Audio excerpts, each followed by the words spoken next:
What's happening, YouTube? 3, 2, 1, go. Okay, I'm back with my partner from Endless Yoga. We're sitting in the Garland Pose together. Take a look at what's going on. My elbows are pushing my knees apart. And I'm up straight. There's an arch in my back. And I'm sitting deep, so I'm getting a stretch of my glute area. My ankles are getting a stretch, hamstrings, knees, and look at my wrist. And so this extended stretch is so good for the joints. I'm very happy with the Garland Pose. And so let's get to the topic, which is what's for dessert. And so tradition plays a real big part in my weight troubles.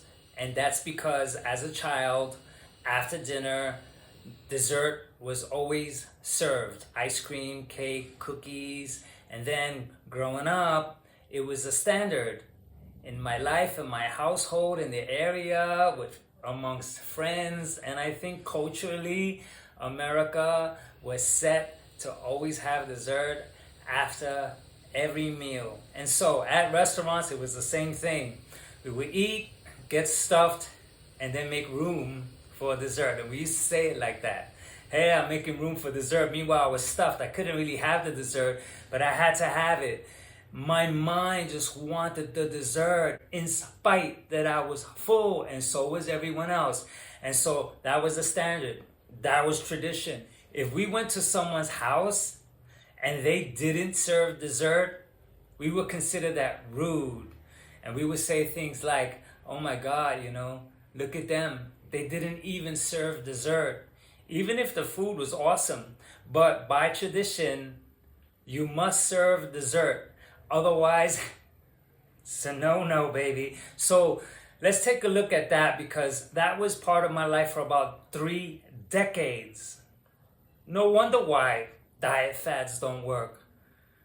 How am I supposed to take a diet fad and have that replace a tradition which had conditioned me for over 3 decades, probably more? And so this tradition, which impacted me so much with the habit of having dessert, I had to look at that in order for me to keep at a good weight and be consistent.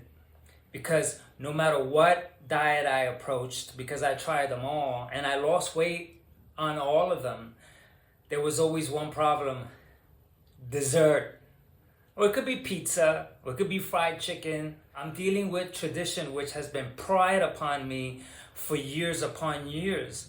And so if we were to add everything else that's connected to dessert, we'll have to add all the celebrations, the birthdays, New Year's, Christmas, because dessert is attached to every single thing. But you know what? We don't talk about that.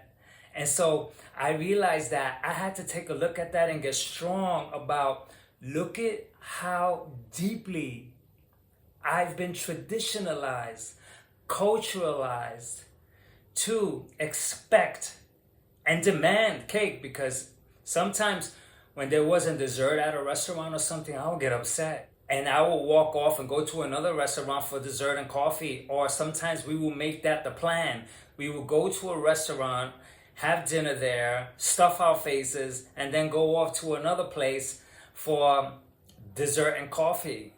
And so this here I had to take a look at, because I don't like the idea that tradition had conditioned me to that extent, because I ended up getting really fat and I had to fight such a battle to lose the weight within the realm of that type of conditioning, trying this diet fad, trying that diet fad. And oh man, I yo-yo diet. I went pretty much crazy. And so I'm sitting in this Garland pose here, and I do a lot of chats mainly about weight loss.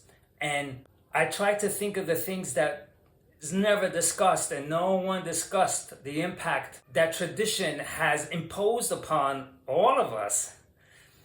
And culturally, I grew up in America, and so that was the standard. But I also saw that in Asia, it wasn't customary to have dessert after dinner. The cultural impact upon us plays a major role. Like as an American, breakfast, pancakes, eggs, sausage, bacon. And in Asia, they'll have white rice with veggies and meats and soups. It's very, very different. And so it makes a lot of sense why Asians always seem they're skinny, but now they're getting fat because now they're adopting the westernized way of eating. But if I were to do a comparison between the two, it's very clear that genetics plays no part in the matter, but tradition does. Culture does. If you take an Asian and you feed them like an American, they'll get fat. The pancakes for breakfast, bacon, sausage, and then an appetizer, and then the main meal, and then dessert. What's for dessert? Gotta have dessert. And so all those calories packed on, year after year after year. Of course I was gonna turn into a fat bastard. And so this makes so much sense, but I was insulted because I hate the idea that tradition conditioned me to that extent where I will go ahead and hurt myself. And based on that insight of me seeing it this way, I cut it all out. It pressed upon me. And so I have absolutely no problem having desserts. I love desserts.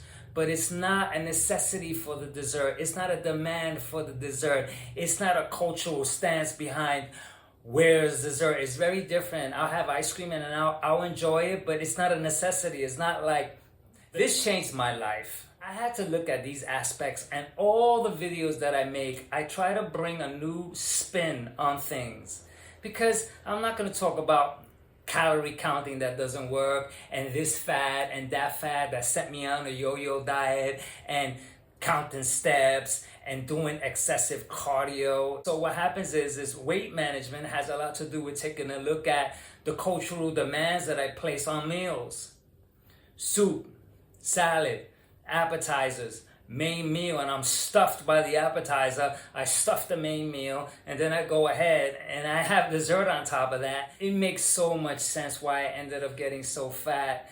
And so tradition, I'm not going to allow it to condition me anymore. Even Seinfeld made an episode about a rye bread that they took to someone's house, and they ended up all upset because the rye bread wasn't served, and there was a big rumble about who doesn't serve dessert. And it was funny because I could identify, because this is what we did. How dare you not serve the dessert that we bought? And so there was way too much importance. And tradition plays a real big part on what led me to gain so much weight. And so anyway, no more, baby. I see it clearly. And so now I enjoy desserts, but it's not a demand. I'll have it once in a while. I'm not expecting it. And you know, remember the dates? You go on a date and you have to have dessert because it's part of the romantic date. You took her out, and so you had dinner and you just have to have dessert. I catch myself insisting on having dessert. But you know, I'm working on that. It's progress. And so 7 years, I'm at my ideal weight, less a pound or two, and I'm keeping it that way. And I'm keeping it that way by doing stuff like this, talking in front of the camera, sitting in this Garland pose. And anyway, until the next chat.